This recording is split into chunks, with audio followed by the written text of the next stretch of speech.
Pernah di Sumsel, sosok Kapolres Kerinci pemimpin tim 1 evakuasi Kapolda Jambi.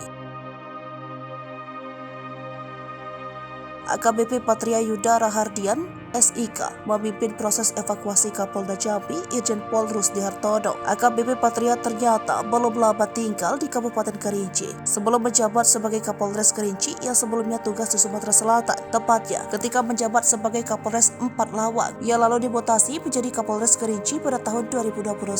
AKBP Patria menggantikan peran AKBP Agung Wahyu Nugroho. Meski belum lama di Kerinci, sejumlah gebrakan sudah berhasil ia lakukan. Beberapa penyakit masyarakat di wilayah Kerinci berhasil ia gagalkan. Kasus pertama yakni penggerebekan judi sabung ayam. Tak lama dari sana ia menangkap 2 bandar narkoba dengan barang bukti yang tak sedikit. 2 bandar narkoba tersebut ditangkap hanya dalam hitungan hari. Selain memberantas tindakan kriminal, AKBP Patria juga aktif membina hubungan dengan masyarakat. Salah satunya lewat program Go to School yang digelar setiap Senin di wilayah Kerinci. Ada juga event lomba menembak yang mengajak masyarakat untuk ikut. Mengenai proses evakuasi Kapolda Jambi, AKBP Patria memimpin tim 1.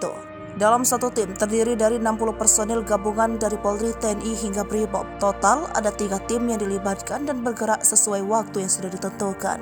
Tim 1 yang dipimpin Kapolres Kerinci bergerilya hingga pukul 6. Tugas tim evakuasi direncanakan berakhir pada pukul 10 waktu Indonesia bagian Barat.